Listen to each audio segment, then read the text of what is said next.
말씀 봉독하겠습니다. 오늘 우리에게 주신 하나님 말씀, 구약의 말씀은 시편 89편 13절 말씀입니다.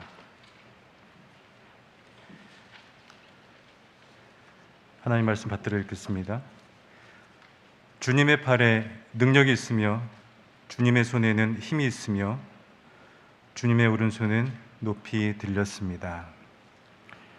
신약의 말씀 요한복음 21장 3절에서부터 6절까지 말씀입니다.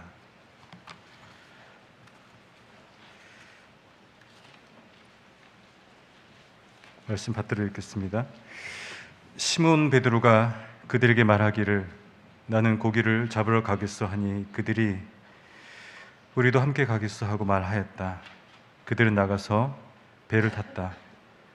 그러나 그날 밤에는 고기를 한 마리도 잡지 못하였다. 이미 동틀 무렵이 되었다. 그때 예수께서 바닷가에 들어서셨으나 제자들은 그가 예수이신 줄을 알지 못하였다. 그때 예수께서 제자들에게 물으셨다. 얘들아, 무엇 좀 잡았느냐? 그들이 대답하였다. 못 잡았습니다. 예수께서 그들에게 말씀하셨다. 그물을 배 오른쪽에 던져라. 그리하면 잡을 것이다. 제자들이 그물을 던지니 고기가 너무 많이 걸려서 그물을 끌어올릴 수가 없었다.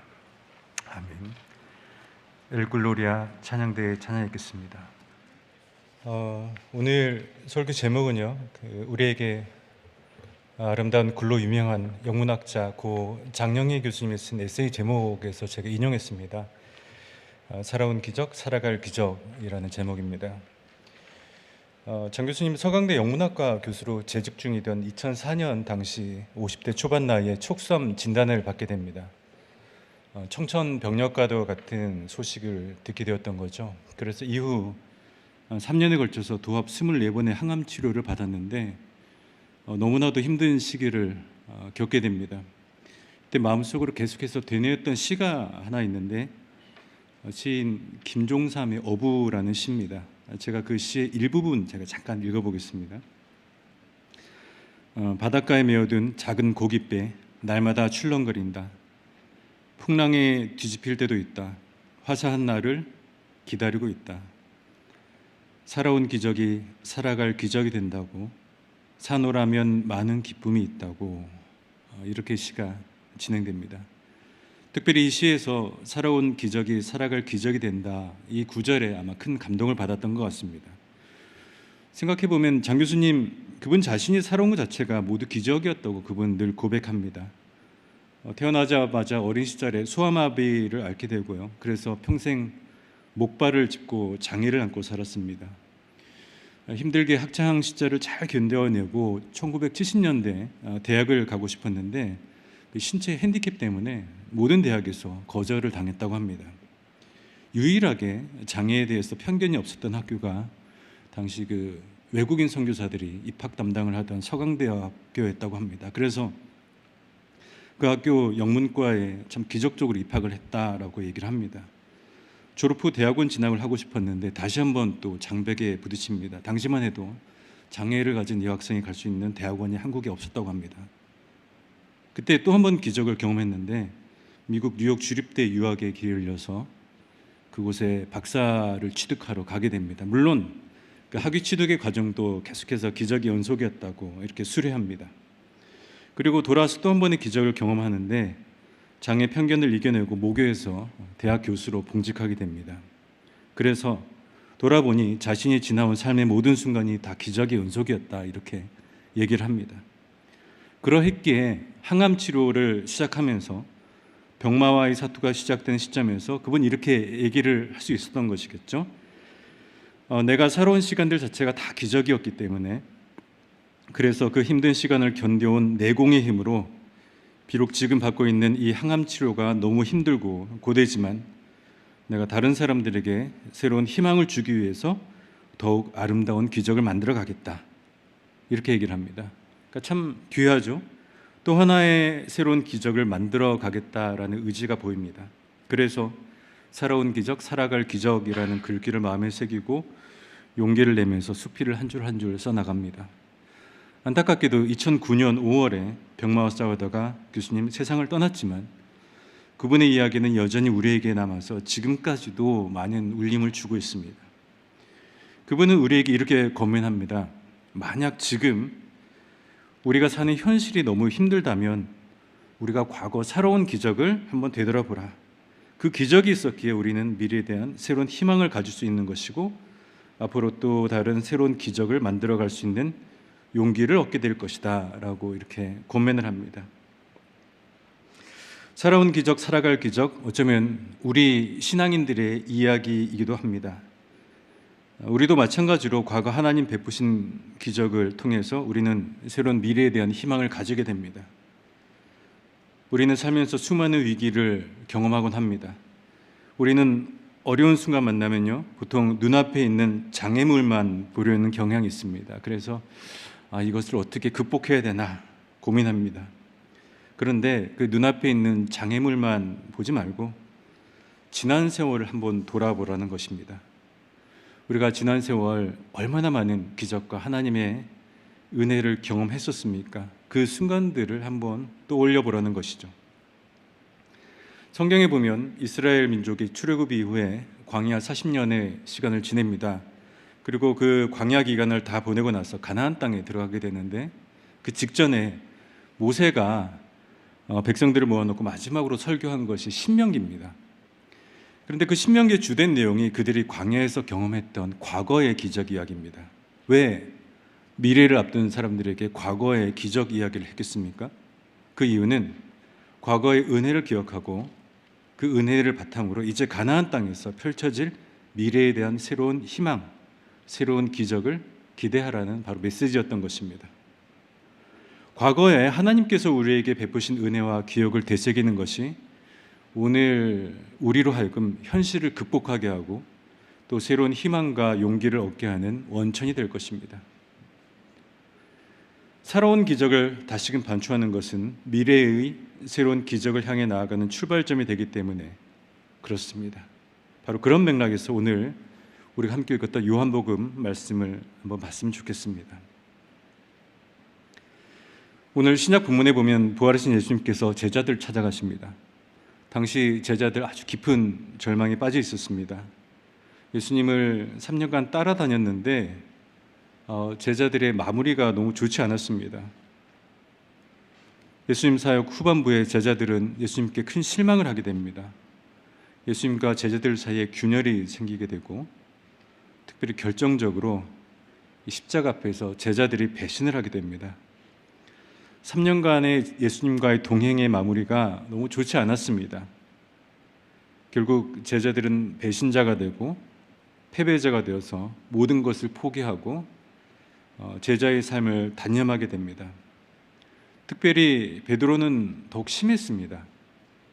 한때 예수님의 오른팔을 자처했던 자였고요.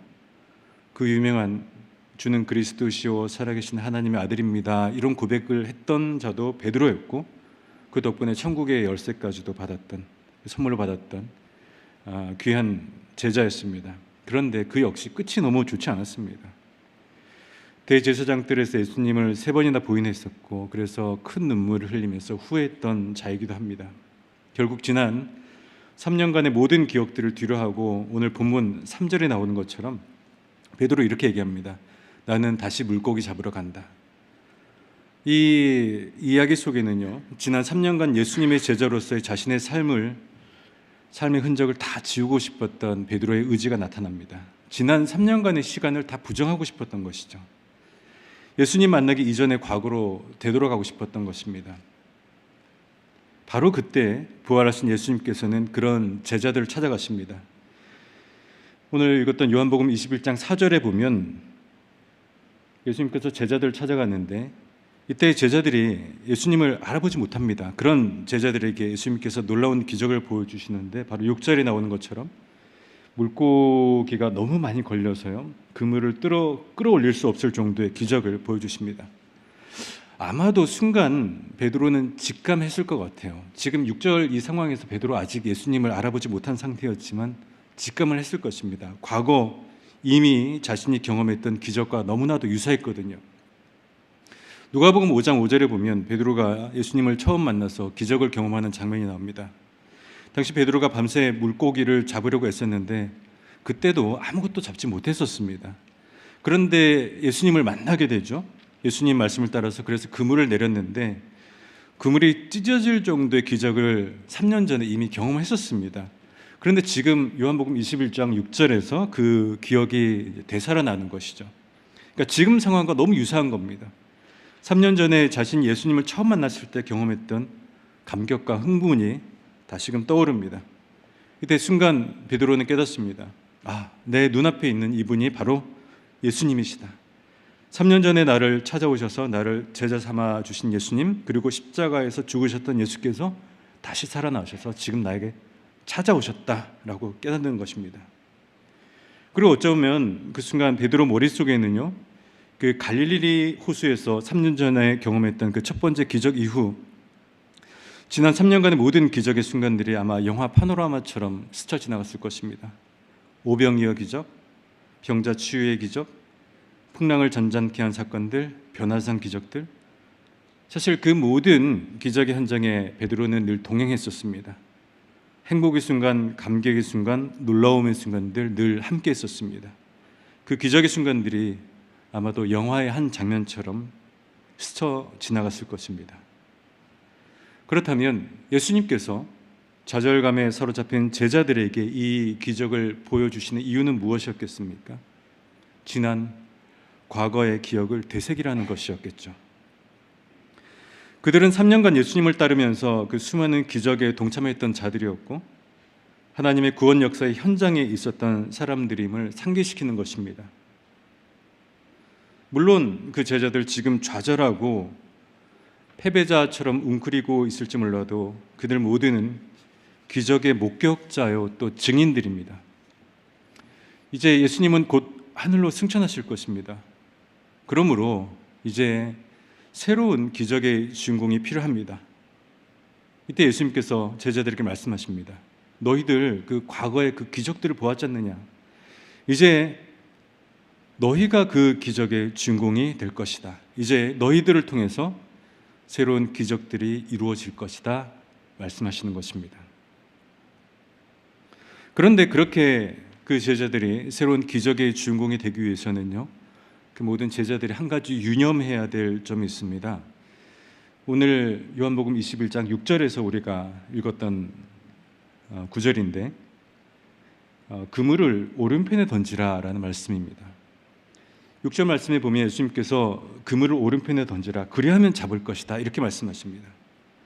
근데 사실 이 명령이 어부들 입장에서는 납득이 안 갑니다. 밤새 물고기를 잡으려고 했는데 못 잡았다면 보통 사람들이 내가 장소가 안 좋아서 물고기를 못 잡았나? 아니면 그물 상태가 안 좋아서 못 잡았나? 이런 생각들 많이 합니다. 보통 장소를 탓하거나 아니면 도구를 탓하거나 아니면 물고기를 잡았던 시간대를 탓하거나 방법론을 많이들 탓합니다.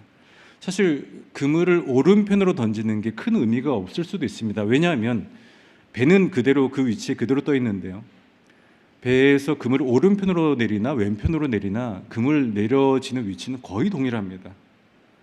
근데 그럼에도 불구하고 오른편으로 던지니까 기적이 일어난 것이죠. 6절에 보니까 물고기가 너무 많이 잡힌 것입니다. 결국 중요한 것은 방향이었다는 것입니다. 예수님께서 오른쪽으로 던지라는 이 명령은요, 예수님 보시기에 계속해서 제자들이 왼쪽으로 던지니까 그래서 오른쪽으로 던지라고 말씀하셨던 것 아니겠습니까? 여기에는요 중요한 신학적 의미가 있습니다. 오른쪽이라는 것은 하나님의 능력을 의미합니다. 오늘 우리가 읽었던 구약의 본문처럼 하나님은 늘 오른편 팔로 역사하신다고 이렇게 나와 있습니다. 하나님께서 양손이 있는데 오른편을 늘 사용하신다는 그런 의미가 아니라 하나님의 능력을 의미하는 것이 바로 오른쪽이라는 방향입니다. 그렇다면 왼쪽은 무엇을 의미하겠습니까? 바로 우리 인간의 능력을 의지하는 것을 의미하는 것이겠죠. 그러니까 결국 방향의 문제였다는 것입니다. 이제 부활하신 주님께서는 하늘로 곧 승천하게 될 것이고 이제 제자들이 미래의 기적의 주인공들이 될 것입니다. 새로운 출발을 하는 제자들에게 예수님께서 권면하십니다. 오직 주님 의지해서 살아가라. 환경도 중요하고 장소도 중요하고 상황, 조건 물론 다 중요하겠지만 가장 중요한 것은 누구를 의지하느냐, 바로 방향성의 문제라는 것입니다. 주님 의지해서 세상을 변화시키면서 하나님 나라를 세워가는 새로운 역사의 주인공이 되라고 주님께서 오늘 요한복음 21장 6절을 통해서 가르쳤던 것입니다. 그리고 실제 제자들은 그 말씀 의지해서 수많은 기적들을 행하게 됩니다. 사도행전 3장 6절을 보면 그 제자들이 첫 번째 기적을 행하는 장면이 나오는데, 우리가 잘 아는 성전 미문에서 베드로가 못 걷는 사람 치유하는 장면이 나옵니다. 그때 베드로가 선포했던 그 구절이 참 유명합니다. 베드로 이렇게 얘기합니다. 은과 금은 내게 없거냐, 내게 있는 것을 그대에게 주노니 나사렛 예수 그리스도 이름으로 일어나 걸으라. 베드로는 21장 6절에서 처음 했던 그 은혜를 마음에 간직하고 그대로 선포했던 것입니다. 주님 의지해서 은과 금을 의지하는 것이 아니라 오직 예수 그리스도 그 이름 의지해서 그물을 오른편에 던지는 마음으로 놀라운 기적을 베풀었던 것입니다. 초대교회 부흥의 역사는 바로 주님을 의지하는 그 방향성에서 출발합니다. 부활의 주님, 오늘 우리에게도 찾아오셔서 동일하게 말씀하십니다. 그물을 오른편에 던지라. 그리고 새로운 기적의 주인공이 되라고 우리에게 말씀하십니다. 지난 세월 돌아보면 하나님께서 그동안 우리에게 얼마나 많은 기적을 보여주셨습니까? 우리 개인적으로도 그렇고 우리 교회도 그렇고 저 역시도 참 과거에 수많은 기적들 경험했었습니다. 그래서 전 지금도 늘 새로운 기적을 기대하면서 사역을 하고 있습니다. 그 과거 기적들에 대한 기억이 험난한 시대를 살아가는 우리에게 희망의 증거가 되고 또 다른 새로운 기적을 만들어갈 수 있는 용기가 될 수 있습니다. 주변에 보면 밤새 그물을 던졌음에도 불구하고 성과가 없어서 절망하는 분들이 참 많은 것 같습니다. 어떤 분들은 밤새 그물을 던졌는데 물고기가 한 마리도 잡히지 않으니까 그물을 탓하는 분이 있습니다. 그래서 새로운 도구, 또 새로운 아이템을 찾는 분들이 있는 것 같습니다. 어떤 분들은 타이밍이 문제였나 싶어서 그래서 또 새로운 기회를 엿보는 분들도 있는 것 같습니다. 어떤 분들은 성과가 없으니까 내가 장소가 문제였나 생각하면서 그 사업장을 바꾸거나 아니면 또 새로운 필드를 찾는 분도 있는 것 같습니다.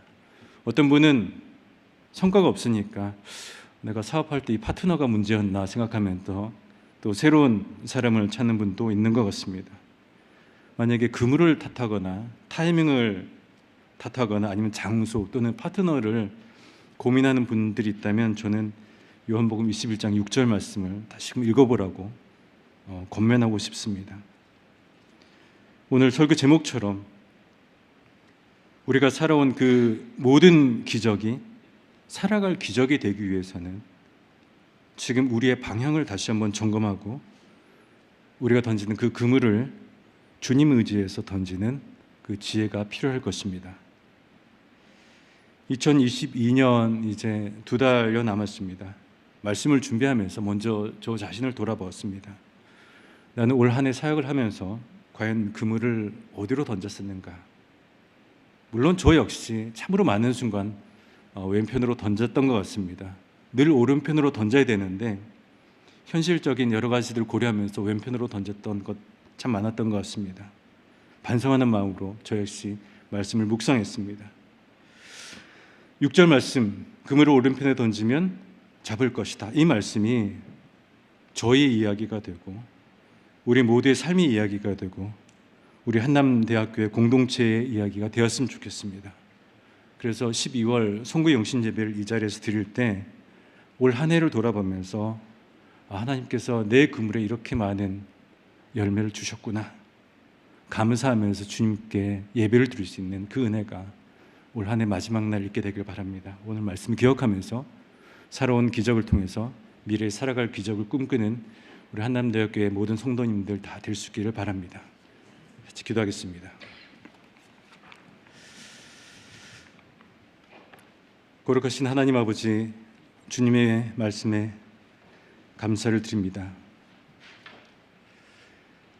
새로운 기적을 또 살아갈 기적으로 만들어가는 우리 모든 대학교의 성도님들 다 될 수 있게 해 주옵시고, 그물을 오른편에 던지는 마음으로 주님 의지해서 한 걸음씩 나아가는 우리 모두의 삶이 다 되게 하여 주옵소서. 우리 구주 예수 그리스도를 받들어 기도하옵나이다. 아멘. 거룩하신 하나님 아버지, 주님의 은혜에 감사를 드립니다. 우리를 또 예배를 통해서 하늘의 신령한 은혜로 주어주심에 감사를 드립니다. 이 은혜 마음속에 간직하고 이 한 주간도 승리하면서 살아가는 우리 모두가 되게 하여 주옵소서. 주의 전에 나오면서 또 빈손으로 나오지 않고 하나님께서 주신 은혜 감사하면서 귀한 예물 가지고 나왔습니다.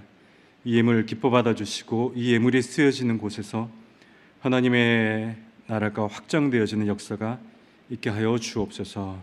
이 예물이 쓰여지는 곳에서 귀한 예물 드린 우리 한남대학교 성도님들의 이름이 또 하늘의 별과 같이 아름답게 빛날 수 있게 하여 주옵소서. 거룩하신 하나님 아버지, 우리 한남대학교 성도님들 한 사람 한 사람 주님께서 불꽃 같은 눈동자로서 보살펴 주시고 그들의 삶의 형편을 늘 보살펴 주옵소서. 기쁨과 감사의 제목이 또 많은 가정들 가운데에는 그 감사와 기쁨이 갑절이 되게 하시고, 또 반면에 또 여러 가지 어려움과 또 힘든 여건 가운데 있는 가정들, 또 개인들 주님께서 찾아가 주셔서 위로하고 또 그들을 보살펴 주옵소서. 특별히 육신의 연약함으로 인해서 고통 중에 있는 우리 환우들 주님께서 찾아가 주셔서 그 연약한 육신 가운데 주님의 따스한 손길로서 어루만져 주시고 회복의 역사, 또 강건케 되는 역사가 일어날 수 있게 하여 주옵소서.